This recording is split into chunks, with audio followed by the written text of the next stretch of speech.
Year 11s, we are now looking at molecular and genetic diversity. Now, this refers to molecular genetic diversity, either one, refers to the genotypes available in the population. So remember from our diagram just earlier that the population of is a particular group of individuals of the same species. So our molecular or genetic diversity is the variation or the variety of different genes within that population. Now, individuals of the same species will share mostly the same structural and biochemical characteristics. So if we use ourselves as an example, our structural similarities are quite obvious. We have two eyes, nose, mouth, two arms, two legs for the majority of cases. And biochemical characteristics, they might be a little bit more complex, but what we're looking at there is the kinds of things, like as an example, that we're able to digest the same sorts of food. And so that's going to be our biochemical similarities. Now, we can describe this as our overall phenotype of a species, and these are the products of both our genotype, so the genetic characteristics, as well as our environmental characteristics. And this can give us an idea of where we can have some differences in humanity. So perhaps a genetic issue might be that we have a mutation, which means that we're born without an arm, or perhaps even we might have an environmental condition where, for whatever reason, we've had a limb amputated or something like that. Now, as all species are genetically distinct from any other species, we can describe this as being reproductively isolated. And this is a really important characteristic that we have, and I'm just very quickly going to demonstrate this on the screen or on the board just behind me.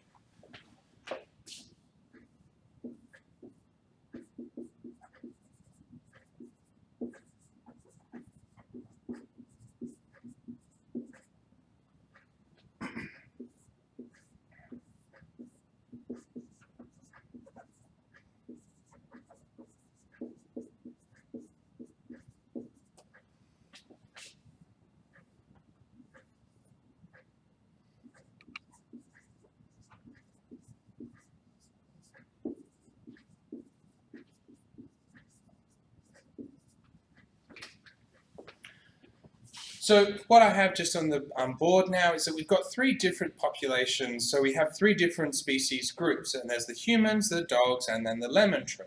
Now, all of those are obviously different species, and what we're interested in is how are they different species, or perhaps why are they different species? And so the way or the reasons that they are is because they're reproductively isolated. They are not able to breed with each other. So I'm just going to do is just demonstrate that just with a line with a cross through it, just to demonstrate or illustrate that idea of reproductive isolation.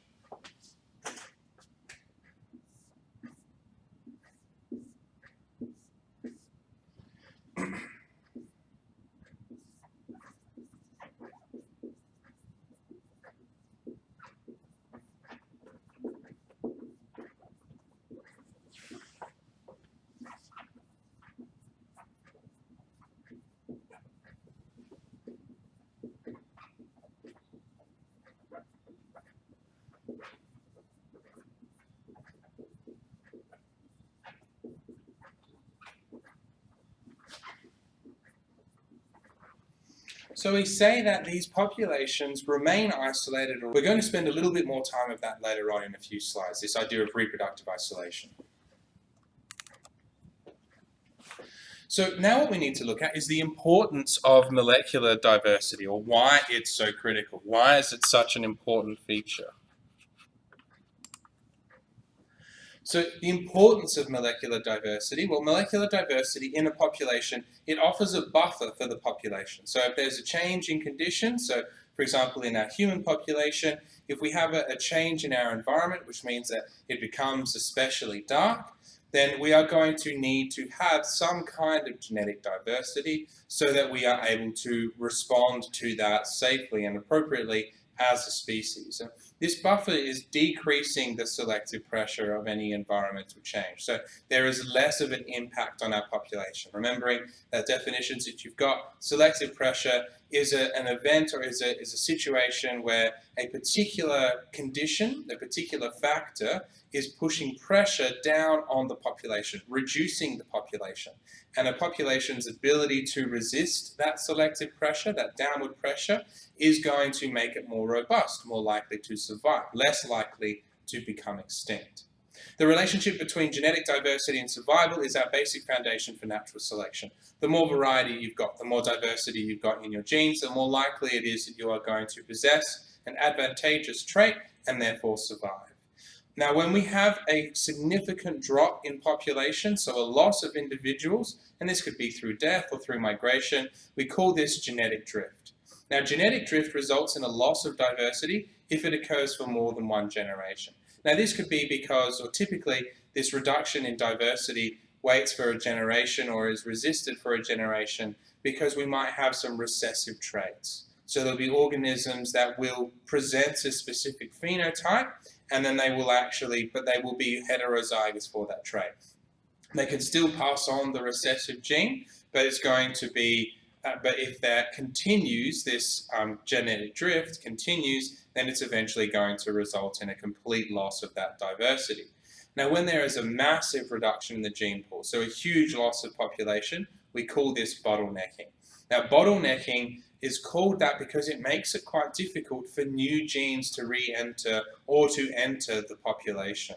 So if we use our own example as humans, we might have, using the change to the environment that I mentioned before, where we have a drop in temperature and the world becomes much darker, then people with lighter skin are going to survive better. So with potentially our red-headed population, in certain parts of the world, this red-headedness is incredibly rare because at the moment, it's not advantageous to have very fair skin with red hair. But in some situations, if the environment were to change, then this would be a significant improvement for those people, and they would have an adaptive advantage, which would make it more likely for them to survive until the point where they're able to reproduce.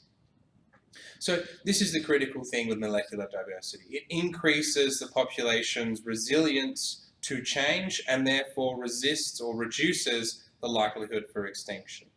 Now, when we're looking at population or species diversity, we're no longer looking at individual populations. We're now looking at what different types of populations, the diversity of populations within a community. Remember that a community is a group of, or is all of the living organisms found within a particular habitat. Now, communities are composed of certain common elements, and these together, we form these into trophic levels, and we'll talk a lot more about those this week.